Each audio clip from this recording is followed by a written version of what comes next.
Hello everyone, good morning to all of you. Welcome to logic Pathshala. आज के इस video में हम कवर करेंगे 29 और 30 मई के इंपॉर्टेंट करंट अफेयर्स के क्वेश्चंस। फ्रेंड, इस वीडियो का जो पीडीएफ है वो आप लोगों को टेलीग्राम पे मिल जाएगा, जिसका लिंक आपको दिया गया है डिस्क्रिप्शन बॉक्स में। तो आपका मई मंथ अब एंड हो रहा है, तो आपको मंथली करंट अफेयर्स मैं बिल्कुल इस बार कोशिश करूँगी कि आपको स्टार्टिंग में ही प्रोवाइड कर दूँ। मंथली करंट अफेयर्स की वीडियो आपको जल्द ही मिल जाएंगी, तो चैनल पे ज़रूर बने रहिएगा। और अगर आपको हमारे चैनल की वीडियोस अच्छी लगती हैं, हेल्पफुल लगती हैं, तो प्लीज़ चैनल को सब्सक्राइब ज़रूर करें और इन्हें ज़्यादा से ज़्यादा शेयर करें। तो चलिए फिर शुरू करते हैं आज के क्लास से एक मोटिवेशन कोट से। Failure is not the opposite of success, it is the part of success. हम कहते हैं कि फेलियर का ऑपोजिट सक्सेस है या सक्सेस का ऑपोजिट फेलियर है, बट ऐसा नहीं है।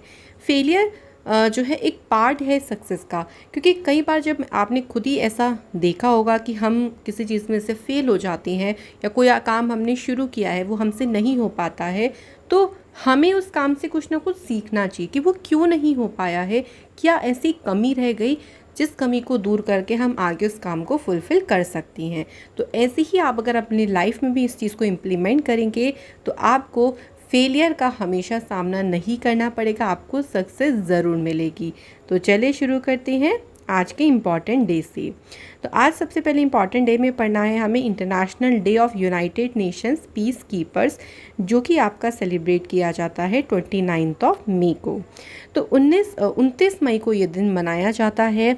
इस दिन लगभग 4200 जो पीस कीपर्स हैं यानी शांति सैनिक हैं, उनको एक तरीके से सम्मान देने के लिए ये दिन सेलिब्रेट करते हैं। और इन्होंने क्या किया था, देखिए 1948 से यूनाइटेड नेशन का जो फ्लैग है उसके अंडर ये सर्व कर रही हैं। इन्होंने कई सारे जो पीस कीपर्स उन्होंने अपनी जान भी गंवाई है सर्व करते समय, तो उन्हीं को सम्मानित करने का ये दिन है।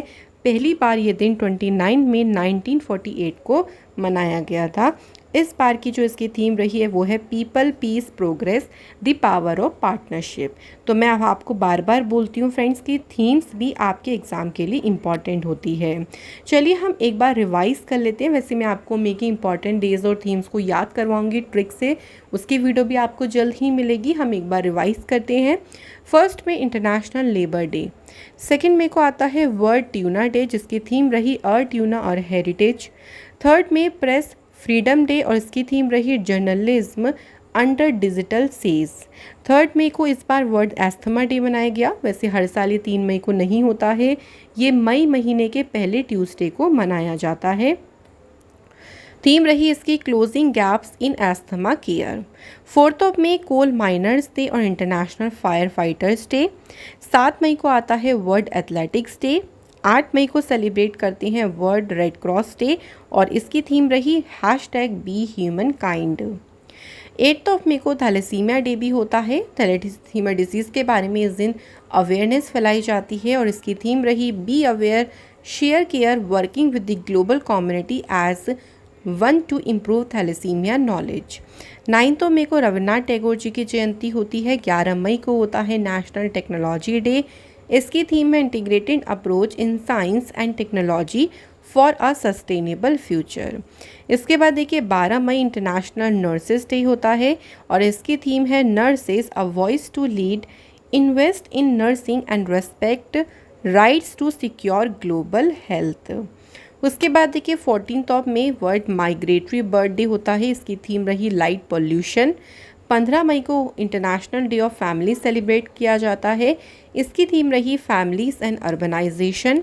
17 मई को होता है world telecommunication day and theme इसकी है digital technologies for older persons and healthy ageing. 17 मई को ही हाइपरटेंशन डे सेलिब्रेट करते हैं। थीम है इसकी measure your blood pressure accurately, control it, live longer. 18 मई को इंटरनेशनल म्यूज़ियम डे मनाया गया और इसकी थीम रही द पावर ऑफ म्यूज़ियम्स। तो फ्रेंड्स, इस तरीके से जब आप बार बार चीज़ों को पढ़ेंगे ना तो डेफिनेटली आप उसको कभी नहीं भूलेंगे, आपको वो चीज़ें याद ज़रूर रहेंगी। तो चलिए अब शुरू करते हैं हम अपने क्वेश्चन से। तो सबसे पहला देखिए हमारा क्वेश्चन क्या है, which of these trains between India Bangladesh will begin from 1 जून 2022। भाई इनमें से देखिए कौन सी ट्रेन है जो कि भारत और बांग्लादेश के बीच 1 जून से शुरू हो जाएगी। तो यहाँ पे हमें बताना है ट्रेन का नाम। आंसर हो जाएगा यहाँ पे मिताली एक्सप्रेस। ठीक है, तो मिताली एक्सप्रेस जो है किन देशों के बीच में शुरू होगी, ऐसे भी पूछ सकते हैं। तो आपका राइट आंसर हो जाएगा इंडिया बांग्लादेश। ये जो ट्रेन है वो ऑपरेट होगी न्यू जलपाईगुड़ी जो कि वेस्ट बंगाल में है, और कहाँ, ढाका इन बांग्लादेश। तो इसके बीच में ट्रेन चलेगी। जो मिताली एक्सप्रेस है ये न्यू ट्रेन सर्विस है जिसको हरी झंडी दिखाई गई है रेलवे मिनिस्ट्री के द्वारा और बांग्लादेश की मिनिस्ट्री के द्वारा फ्रॉम रेल भवन इन न्यू दिल्ली। तो कहाँ से फ्लैग्ड ऑफ किया गया है, रेल भवन से, ये भी पूछ सकते हैं। ये ट्रेन जो है वो वीक में 2 दिन चलेगी, संडे और वेडनेसडे को। तो ये कुछ बेसिक सी बातें हैं जो कि हम लोग डिस्कस करते हैं, जो आपके क्वेश्चन से इम्पॉर्टेंट बात हो जाती है। अब देखिए अगर हम कुछ और न्यूज़ की बात करते हैं तो अभी देखिए बोंगो सागर जो नेवल एक्सरसाइज है ये इंडिया और बांग्लादेश की नेवी के बीच में शुरू हुई। कौन सा एडिशन, 3rd एडिशन। इसके अलावा कॉप साउथ 22 भी एक एयर एक्सरसाइज है जो कि किसके बीच में हुई थी, यूएस और बांग्लादेश के बीच में। बांग्लादेश की प्राइम मिनिस्टर जो हैं शेख हसीना, इन्हें SDG प्रोग्रेस अवार्ड से सम्मानित किया गया था। तो इम्पॉर्टेंट न्यूज़ को भी रिवाइज करते चलेंगे ताकि हमारी हर तरीके से जो तैयारी है वो अच्छे से चलती रहे। चलिए नेक्स्ट क्वेश्चन पे बढ़ते हैं। विच union minister has launched the Indian business portal in new Delhi. तो इनमें से कौन से केंद्रीय मंत्री हैं जिन्होंने भारतीय व्यापार पोर्टल को लॉन्च किया है। तो राइट आंसर यहाँ हो जाएगा अनुप्रिया पटेल। तो अनुप्रिया पटेल, इनके पास में स्टेट मिनिस्ट्री है कॉमर्स एंड इंडस्ट्री की। तो इन्होंने इस पोर्टल को अच्छा कहाँ लॉन्च किया है ये भी पूछ सकते हैं। तो इसका आंसर हो जाएगा न्यू दिल्ली। ये जो पोर्टल है ये क्या करेगा, ये एक तरीके से इंटरनेशनल ट्रेड हब की तरह काम करेगा। जितने भी इंडियन एक्सपोर्टर्स हो गए या जो फॉरेन बायर्स हैं, मतलब यहाँ से जो एक्सपोर्ट करते हैं भारत से और विदेशों जो खरीदते हैं, उनके लिए एक इंटरनेशनल ट्रेड हब की तरह भी ये पोर्टल काम करेगा। इस पोर्टल को डेवलप किया गया Federation of Indian Export Organisation के द्वारा। ये पोर्टल डिजिटाइज करेगा इंडियन एक्सपोर्टर्स और हेल्प करेगा उनको डिस्कवरेबल ऑनलाइन, मतलब वो चीज़ों को यहाँ पर ऑनलाइन भी एक तरीके एक्सपोर्ट कर सकें या उसको डिस्पोज कर सकें, उसको एक तरीके से शोकेस कर सकें, उसमें भी ये पोर्टल उनकी हेल्प करेगा। रिलेटेड टू भाई अदर इन्फॉर्मेशन की बात करें तो कॉमर्स इंडस्ट्री के जो मिनिस्टर हैं पीयूष गोयल, इन्होंने जो है वर्ल्ड इकोनॉमिक फोरम जो कि अभी मीटिंग हुई दवोस स्विट्ज़रलैंड में, भारत की तरफ से इन्होंने पार्टिसिपेट किया। इसके अलावा हेल्थ मिनिस्टर मनसुख मांडविया जी, इन्होंने 75वां सेशन जो हुआ वर्ल्ड हेल्थ असेंबली का जेनेवा में, वहाँ पे एड्रेस किया। यूनियन मिनिस्टर जितेंद्र सिंह जी के द्वारा इन्होंने इंडिया का पहला लेवेंडर फेस्टिवल इनॉग्रेट किया जम्मू कश्मीर के भदरवा में। अगले क्वेश्चन पे बढ़ते हैं। तो क्वेश्चन देखिए, Prime Minister Modi ji is going to release benefit under the dash for children scheme on 30 मई 2022। तो मोदी जी ने भाई बाल योजना के लिए किस योजना के तहत लाभ जारी करने जा रही हैं और कौन करने जा रहे हैं, ऐसे भी पूछा जाएगा। तो राइट आंसर हो जाएगा प्राइम मिनिस्टर मोदी जी। अब बात करें उसकी तो उसका नाम है PM केयर्स। अब इसके अलावा बात करते हैं तो a passbook of PM cares for children and health card under the Ayushman Bharat Pradhan Mantri Jan Arogya Yojana will be handed over to the children during the programme. भाई इस प्रोग्राम के दौरान बच्चों को यहाँ पर PM केयर्स फॉर चिल्ड्रन की जो पासबुक है वो यहाँ पे, मतलब पासबुक, उसके तहत एक हेल्थ कार्ड जो है बच्चों को सौंपा जाएगा। PM केयर्स जो चिल्ड्रन स्कीम के लिए जो PM केयर शुरू करी गई थी, ये 2021 में लॉन्च करी थी उन बच्चों को सपोर्ट करने के लिए जिन्होंने कोविड पेंडेमिक के दौरान अपने पेरेंट्स को खो दिया था। लेकिन अगर हम बात करते हैं फ्रेंड PM केयर्स फंड की, तो ये शुरू हुआ था 27 मार्च 2020 को। इसका जो हेडक्वार्टर है वो प्राइम मिनिस्टर ऑफिस में ही है, इसका हेडक्वार्टर है। चेयरमैन है इसकी नरेंद्र मोदी जी, और मेंबर्स में अगर हम बात करें तो अमित शाह भी हैं, निर्मला सीतारमण, राजनाथ सिंह जो हैं इसके मेंबर्स हैं। अगला क्वेश्चन है, Indian navy ship dash was decommissioned at the naval dockyard in Mumbai. तो हमें शिप का नाम बताना है जिसको मुंबई में जो है सेवा मुक्त किया गया। तो इसका नाम क्या है, इसका नाम है INS गोमती। तो जो INS गोमती है इसका जो नाम है वो रिवर गोमती से लिया गया और इसे 16 अप्रैल 1988 में चालू किया गया था, या फिर आप कह लीजिए इसे कमीशन किया गया था, है ना, इंडक्ट कर लिया गया था। It was also the oldest warrior of the western fleet when decommissioned. और इसका जो कंट्रीब्यूशन है, काफ़ी कंट्रीब्यूशन रहा है नेशनल मैरीटाइम सिक्योरिटी में, और 2 बार इसको अवार्ड भी मिले हैं कोवेटेड यूनिट सिटिएशन का, एक बार 2007-8 में और दूसरी बार मिला था 1920 में। ठीक है, तो आपको शिप का नाम याद रखना है INS गोमती। नेक्स्ट क्वेश्चन है हमारा, who has commissioned India's first wind solar hybrid power plant. तो भारत का जो पहला पवन सौर हाइब्रिड पावर प्लांट है, ये किसने चालू किया है? आंसर हो जाएगा अडानी हाइब्रिड एनर्जी ने इसे चालू किया है। अडानी ग्रीन सब्सिडरी की अडानी हाइब्रिड एनर्जी, जो कि जैसलमेर में है, इसने 390 मेगावाट के wind solar hybrid power plant को जैसलमेर में चालू किया है। ये जो प्लांट है वो इंडिया का पहला wind and solar hybrid power generation plant है। तो ध्यान रखिएगा, आपको कंपनी ध्यान रखनी है जिसका नाम है अडानी हाइब्रिड एनर्जी, और कहाँ पे किया गया अगर पूछें, जो जैसलमेर में। ओके, तो इस तरीके से 2 क्वेश्चन हमारे यहाँ से बन सकते हैं। तो जैसे जैसे क्वेश्चन बनते जाते हैं मैं आपको बता देती हूँ, क्योंकि इससे आपको एक आइडिया मिल जाएगा कि कैसे एग्जाम में इस टॉपिक से और तरीके से क्वेश्चन पूछा जा सकता है। चलिए अगले क्वेश्चन पे बढ़ते हैं। Which institutes team has developed an enhanced data encryption and security device. तो कौन से संस्थान की टीम है जिन्होंने एक उन्नत डेटा एनक्रिप्शन और सुरक्षा उपकरण को डेवलप किया है? तो यहाँ पे आंसर हो जाएगा इंडियन इंस्टीट्यूट ऑफ साइंस की जो टीम है रिसर्चर्स की, या आप कह लीजिए साइंटिस्ट की, उन्होंने इसे डेवलप किया है। अब ये क्या करेगा, देखो, it can improve data inscription and provided improved security.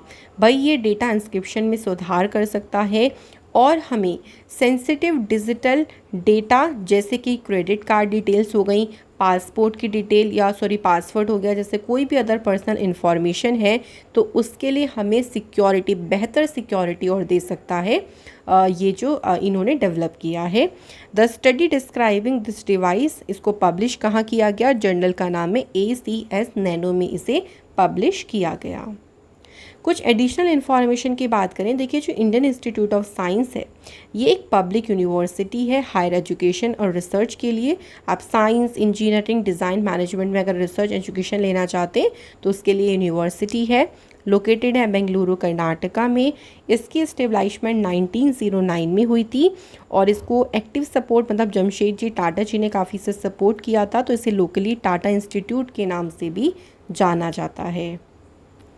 Next हमारा क्वेश्चन है, which state government has formed a 5-member committee to prepare a draft on implementation of uniform civil code। तो राइट यहाँ पे देखिए हमारा क्या क्वेश्चन पूछा गया है कि समान यानी यूनिफॉर्म सिविल कोड के कार्यान्वयन पर एक ड्राफ्ट तैयार करने के लिए कौन सी राज्य की सरकार ने 5 मेंबर कमेटी का गठन किया है? आंसर है उत्तराखंड की सरकार ने इस कमेटी का गठन किया है। ये जो 5 मेंबर की कमेटी है ना, इसको हेड कौन करेंगे? तो जो सुप्रीम कोर्ट के जज हैं रंजना देसाई, ये इसे एक तरीके से इसको हेड करेंगी और इसके तहत जो ड्राफ्ट है वो प्रिपेयर किया जाएगा। इस कमेटी में और कौन कौन शामिल हैं? तो प्रमोद कोहली जो रिटायर्ड जज हैं, social activist Manu Gaur, retired IAS officer Shatrughan Singh and Doon university vice chancellor Surekha Dangwal, तो ये भी इसमें शामिल हैं। लेकिन आपको एक क्वेश्चन तो ये याद रखना है, स्टेट गवर्नमेंट कौन सी है? उत्तराखंड। सेकंड, इस कमेटी को हेड कौन करेंगी? तो इनका नाम है रंजना देसाई। ये 2 क्वेश्चन आपको याद रखने हैं। फ्रेंड्स बात करते हैं देखो उत्तराखंड की, तो ये 9 नवंबर 2000 को बना था। ये भारत का 27 नंबर का स्टेट बना था और किससे अलग हुआ था? उत्तर प्रदेश से। कैपिटल है इसकी देहरादून और गैरसैंण। गवर्नर हैं गुरमीत सिंह और चीफ मिनिस्टर हैं पुष्कर सिंह धामी। इम्पॉर्टेंट ट्राइब जो यहाँ की हैं उनमें है भोटिया, बक्सा, जौनसारी, खास, थारू, जो हाईएस्ट डैम है भारत का उसका नेम है टिहरी डैम, ये उत्तराखंड में है और इस कौन सी रिवर पे है, भागीरथी रिवर पे है। तो याद रखिएगा। नेशनल पार्क आपको याद ही ज़रूर, वैसे ज़रूर याद होंगे। एक तो जिम कॉर्बेट नेशनल पार्क है, ये फर्स्ट टाइगर रिजर्व है हमारे भारत का। इसके अलावा नंदा देवी भी है। वैली ऑफ फ्लावर्स भी कहाँ पे है, ये अगर पूछें तो ये भी आपका उत्तराखंड में है। ठीक है, तो ये फेमस नेशनल पार्क ध्यान रखिएगा। नेक्स्ट क्वेश्चन है हमारा, Rajnath Singh approves new defence estate circle for which state. तो कौन से स्टेट के लिए से मंजूरी दी गई है, तो यहाँ पे आंसर हो जाएगा उत्तराखंड। और किसके द्वारा दी गई है अगर ये पूछें तो राजनाथ सिंह जी, जिनके पास में डिफेंस मिनिस्ट्री है। तो ministry of defence will establish an independent office of defence estate at Dehradun and a sub office eight Ranikhet. तो इसका इंडिपेंडेंट ऑफिस कहाँ पे बनेगा, देहरादून में, और जो सब ऑफिस है वो कहाँ पे होगा, रानीखेत में होगा। अब ये क्या करेगा, ये फैसिलिटेट करेगा जो रेजिडेंट्स हैं और जो ऑर्गेनाइजेशंस हो गई उनको यहाँ पर रक्षा भूमि प्रबंधन की जो सेवाएं हैं, जो सर्विसेज हैं ना, उनके लिए समय पर और क्विक यहाँ पर पहुँच प्रदान करने की सुविधा प्रदान करेगा। नेक्स्ट हमारा क्वेश्चन है, a new species of old world monkey, जिसको नेम दिया है सेला पास। तो सेला दर्रे के पास में जो ओल्ड वर्ल्ड मंकी की एक नई प्रजाति पाई गई है, कहाँ पर, राइट आंसर हो जाएगा अरुणाचल प्रदेश में नई प्रजाति पाई गई है, सेला मकाक। तो इसको एक नाम दिया है सेला मकाक। और ये न्यू टू साइंस प्राइमेट की पहचान और एनालिसिस करने के लिए जो पूरी एक एक्सपर्ट्स की टीम थी ना, उन्होंने इसको यहाँ पे सर्च किया है या इसको खोजा है। अगला क्वेश्चन है फ्रेंड्स हमारा, इन विच स्टेट और UT union minister doctor Jitendra Singh inaugurated north India's first industrial biotech park. तो ये नॉर्थ इंडिया का पहला इंडस्ट्रियल बायोटेक पार्क है जिसको इनॉग्रेट किया है डॉक्टर जितेंद्र सिंह ने। कहाँ पर किया है, तो आपका राइट आंसर हो जाएगा जम्मू कश्मीर में इसको इनॉग्रेट किया है। अब ये जो पार्क है ना, ये एक हब की तरह काम करेगा। जो भी नए आइडियाज़ होते हैं उनके इंक्यूबेशन के लिए एक हब की तरह काम करेगा और एक्ट करेगा as a robust platform. Support करेगा एग्री एंटरप्रेन्योर्स, जो भी स्टार्टअप्स होंगे, जो भी प्रोग्रेसिव फार्मर्स हैं, इन सभी को यहाँ पे ये सपोर्ट करेगा। और यहाँ पे रिसर्च, बायोडाइवर्सिटी पर रिसर्च कंटिन्यू रहेगी। मेडिसिनल एंड एरोमेटिक प्लांट्स के ऊपर जो रिसर्च है वो कंटिन्यू यहाँ पर रहेगी जम्मू कश्मीर और लद्दाख में। थोड़ी सी बात करें अगर हम जम्मू कश्मीर की, तो देखिए पहले तो ये स्टेट था, बट ये यूटी कब बना, 31 अक्टूबर 2019 को। इसकी कैपिटल श्रीनगर और जम्मू है। यहाँ के लेफ्टिनेंट गवर्नर हैं मनोज सिन्हा। हाई कोर्ट का नाम है high court of Jammu Kashmir and Ladakh. जो यहाँ की ऑफिशियल लैंग्वेजेस हैं वो है 5, कश्मीरी, डोगरी, उर्दू, हिंदी और इंग्लिश। जम्मू कश्मीर से हम और न्यूज़ को रिवाइज़ करते हैं तो देखिए लेफ्टिनेंट गवर्नर मनोज सिन्हा जो हैं उन्होंने MyGov the robust resident engagement platform को लॉन्च किया। प्राइम मिनिस्टर मोदी जी ने मल्टीपल डेवलपमेंट प्रोजेक्ट्स की आधारशिला यहाँ पे रखी। जम्मू कश्मीर के जो चीफ सेक्रेटरी हैं अरुण कुमार मेहता, उन्होंने ई किताब कोश को लॉन्च किया। और मनोज सिन्हा के द्वारा एक पोर्टल लॉन्च किया गया यहाँ पे जिसका नेम है अफसर। तो ये कुछ इम्पॉर्टेंट करंट अफेयर्स ही हैं आपके जम्मू कश्मीर से। नेक्स्ट हमारा क्वेश्चन देखिए क्या है, which state government has launched Indira Gandhi urban employment guarantee scheme 2022। तो इंदिरा गांधी शहरी रोजगार गारंटी योजना ये भी हाल ही में कौन से राज्य ने शुरू करी है, तो सही आंसर है हमारा Rajasthan is the right answer. इस स्कीम के तहत देखिए जो शहरों में लोग रहते हैं अर्बन एरियाज़ में, उनकी फैमिली को प्रति वर्ष यानी हर 1 साल में 100 दिन का यहाँ पे एम्प्लॉयमेंट प्रोवाइड किया जाएगा। मतलब उनको 1 साल में 100 दिन का तो एम्प्लॉयमेंट इस योजना के तहत दिया जाएगा। अब इस योजना के तहत देखिए जो रेशो रहेगा cost of material to payment for labour work का वो 25:75 रहेगा और जो स्पेशल वर्क्स होंगे उसमें 75:25 रहेगा, है ना। तो इस तरीके का जो रेशो है वो इसके तहत डिसाइड किया गया है। बात करते हैं राजस्थान स्टेट की, तो ये आप देख सकते हैं यहाँ पे है मैप में, ये है राजस्थान जिसका बॉर्डर पाकिस्तान के साथ लगता है। सीएम है यहाँ के अशोक गहलोत, गवर्नर है कालराज मिश्रा। राजस्थान की जो कैपिटल है जयपुर है, जिसे पिंक सिटी कहते हैं। लोकसभा सीट 25, राज्यसभा सीट्स हैं 10। हेरिटेज साइट्स में यहाँ से है Keoladeo national park, hill forest और पिंक सिटी जयपुर। तो ये हेरिटेज साइट में शामिल है यूनेस्को की। Important national park Mukundra hills, desert, Keoladeo Ghana, Ranthambore national park and Sariska national park. तो ये आपके इम्पॉर्टेंट है राजस्थान स्टेट से। Next question, which bank has partnered with Hindustan petroleum corporation limited to launch co branded contactless RuPay credit card. तो किस कार्ड को launch करने के लिए कौन सी बैंक ने HPCL के साथ भागीदारी की है? बैंक का नाम है बैंक ऑफ बड़ौदा ने ये पार्टनरशिप करी है। अब देखो इस कार्ड में ना आपको बहुत अलग अलग फीचर्स मिलेंगे, और जिसमें आपको रिवॉर्ड्स भी मिलेंगे जब आप यूटिलिटीज़ पे स्पेंड करोगे या ग्रोसरी पे या डिपार्टमेंटल स्टोर्स पे आप जो स्पेंड करोगे मनी को, तो वहाँ पे आपको रिवॉर्ड्स भी मिलेंगे। BOB financial is a Holi own subsidiary of the bank of Baroda. अब यहाँ पे दो चीज़ों की बात हुई, इनके बारे में छोटे छोटे पॉइंट्स को डिस्कस करते हैं। तो सबसे पहले HPCL की बात करते हैं। इसकी ऑनर है oil and natural gas corporation. इसकी शुरुआत 1974 में हुई। इसका हेडक्वार्टर मुंबई में है। बैंक ऑफ बड़ौदा की शुरुआत हुई 20 जुलाई 1908 को वडोदरा में। हेडक्वार्टर इसका अलकापुरी वडोदरा में है। और इसके फाउंडर कौन थे? सयाजी राव गायकवाड़ इसके फाउंडर थे। अगला क्वेश्चन देखिए हमारा क्या बोलता है, which country has been chosen as the country of focus at the 17th edition of Mumbai international film festival. तो इस फेस्टिवल में कंट्री ऑफ फोकस जो है ये किस देश को चुना गया है? सही आंसर यहाँ पे हो जाएगा, देखिए बांग्लादेश को इसके लिए चुना गया है।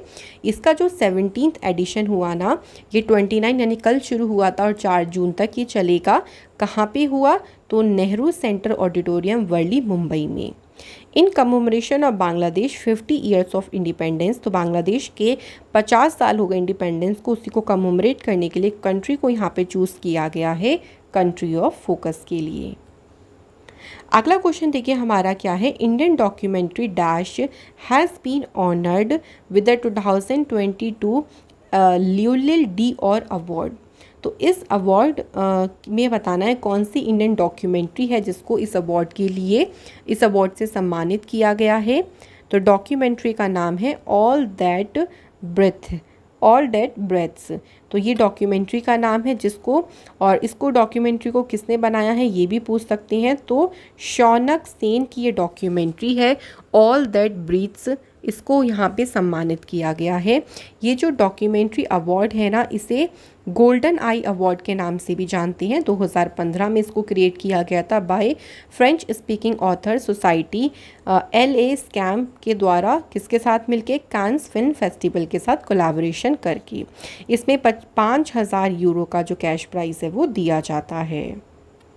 नेक्स्ट हमारा क्वेश्चन है, देखिए which movie has won the Palme d'Or for best picture at the Cannes film festival.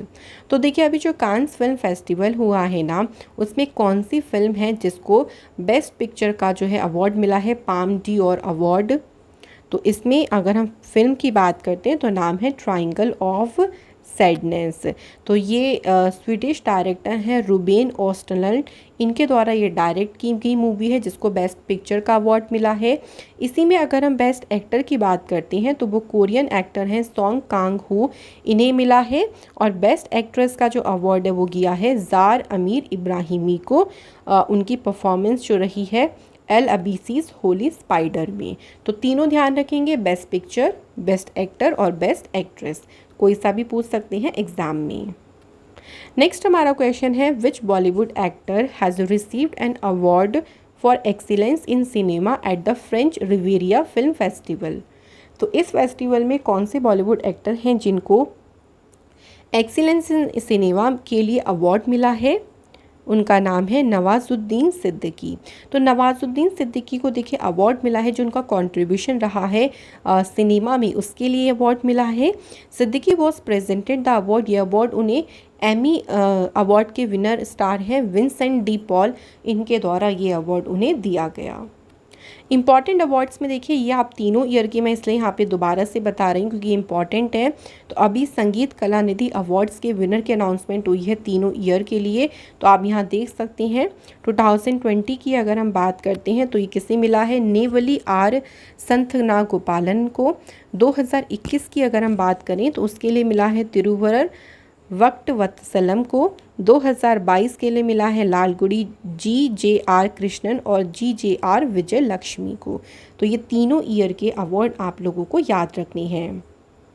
अगला क्वेश्चन है, who among the following has been appointed as a CEO of JSW1 platforms.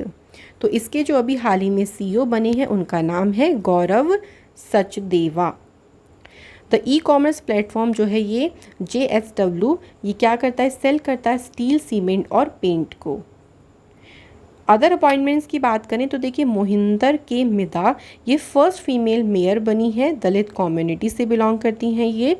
IT major जो Infosys company, इन्होंने सालिल S पारी को chief executive officer और managing director पद पे appoint किया।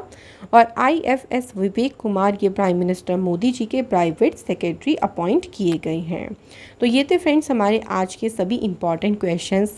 सैटरडे मैंने आप लोगों से क्वेश्चन पूछा था, देखिए कि पहली वुमेन पूरे वर्ल्ड में हमें बताना था जिन्होंने माउंट एवरेस्ट को स्केल किया था विदाउट ऑक्सीजन की सपोर्ट से, तो उनका नाम है लिडिया ब्रेटे। ठीक है, तो ये पूरे वर्ल्ड की बात हुई, लेकिन अगर हम इंडिया की बात करेंगे तो उनका नाम है पियाली बसिक। अभी रिसेंटली इन्होंने माउंट एवरेस्ट को क्लाइम किया। माउंट एवरेस्ट को नेपाल में सागर माथा के नाम से जानते हैं। सबसे पहले जिन्होंने माउंट एवरेस्ट को स्केल किया उनका नाम क्या था, एडमंड हिलेरी और तेंजिंग नॉर्गे था उनका अवार्ड, उनका नाम। तो आप लोगों ने सभी ने बहुत अच्छे से आंसर करे हैं, देख के बहुत अच्छा लगता है कि आप लोग बहुत अच्छे से एफर्ट्स भी दे रहे हैं। देखिए आप लोगों से क्वेश्चन करते तो उससे आपकी नॉलेज और इंक्रीज़ होगी। तो अपने जो भी आपके आंसर्स हो आप शेयर ज़रूर किया करें। तो आज के कमेंट है हमारे शुभेंदु महाकुर और Sandeep Kaur, thank you so much guys. चलिए आज के क्वेश्चंस की बात करें। Which of the following river crosses the equator 2 times. कौन सी रिवर है जो कि भूमध्य रेखा को 2 बार पार करती है, और रिवर वो कौन से कॉन्टिनेंट में है, उसके बारे में आपको जो भी इंफॉर्मेशन पता है वो भी ज़रूर शेयर करें। सेकेंड क्वेश्चन है, when was a restoration and research programme for the Taj Mahal initiated. तो ताजमहल पे जो रिस्टोरेशन और जो रिसर्च प्रोग्राम था इसकी शुरुआत कब की गई थी। तो ये आज की हमारी रही वीडियो। मैं आशा करती हूँ फ्रेंड्स कि आज के आपके सारे ही क्वेश्चन अच्छे से आपको क्लियरली समझ आए होंगे, और जैसे जैसे हम लोग रिवाइज भी कर रहे हैं वो भी आपको पुराने न्यूज़ के साथ आप रिलेट भी कर पा रहे होंगे। तो चलिए फिर मैं आप लोगों से मिलूँगी नेक्स्ट वीडियो में। इसी तरीके से अपना लव एंड सपोर्ट देते रहें चैनल को, इससे हमें भी बहुत ज़्यादा मोटिवेशन मिलती है। Thank you so much guys for watching this video.